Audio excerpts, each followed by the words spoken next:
സ്പൈനുമായി relate ചെയ്തിട്ട് ഒരുപാട് ആളുകൾ വരുന്നുണ്ടല്ലോ. അപ്പോൾ ഈ L2 L3 ഡിസ്ലൊക്കേഷൻ ആയിട്ടാണ് ഞാൻ ഇവിടെ വരുന്നത് എന്നൊക്കെ പറയുന്നുണ്ട്. അപ്പോൾ അവരൊക്കെ പറയുന്നത് പലപ്പോഴും ഇപ്പോൾ സർജറി വേണമെന്നൊരു സൂപ്പർ സ്പെഷ്യാലിറ്റി ഹോസ്പിറ്റൽ പറഞ്ഞതാണ് ഇവിടെ വന്നിട്ട് ശരിയാവുന്നതാണ്. ഈ സർജറി എങ്ങനെയാണ് ഓവർകം ചെയ്യുന്നത്? അതിൻ്റെ ഒരു പ്രിൻസിപ്പിൾ എന്താ അതിൻ്റെ പിന്നിലത്തെ?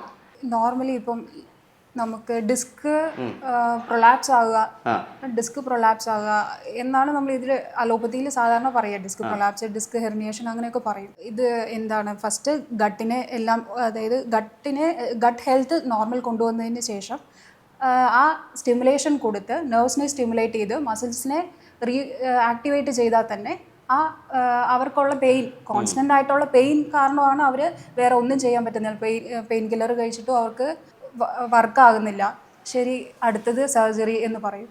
അപ്പോൾ അത് സിവിയർ കോംപ്ലിക്കേറ്റഡ് ആയിട്ടുള്ള ആ അവസ്ഥയിലാണ് നമ്മുടെ അടുത്ത് വരിക. അപ്പോൾ അതിനെ നമ്മൾ പ്രോപ്പറായിട്ട് ട്രീറ്റ്മെൻറ്റ് ചെയ്ത് അവർക്ക് എന്താണോ ചികിത്സ വേണ്ടത് അതിന് തകുന്ന മാതിരി നമ്മൾ ട്രീറ്റ്മെൻറ്റ് കൊടുത്താൽ അത് റിക്കവർ ആകുന്നതേ ഉള്ളൂ. അതിനാണ് നമ്മൾ യൂസ് ചെയ്യുന്നത്, വർമ്മ യൂസ് ചെയ്യുന്നത് അവിടെയാണ്. വർമ്മ യൂസ് ചെയ്യുന്ന പറഞ്ഞാൽ ഞാൻ പറഞ്ഞല്ലോ, സ്പെസിഫിക് ആയിട്ട് നെർവിനെ ഐഡൻറ്റിഫൈ ചെയ്ത് ആ നെർവിനെ സ്റ്റിമുലേറ്റ് ചെയ്യുന്നു. ബോണിലുണ്ടാകുന്ന മാറ്റം, അലൈൻമെൻ്റ് ഒക്കെ മാറുക എന്ന് വേണം നമുക്ക് പറയാം.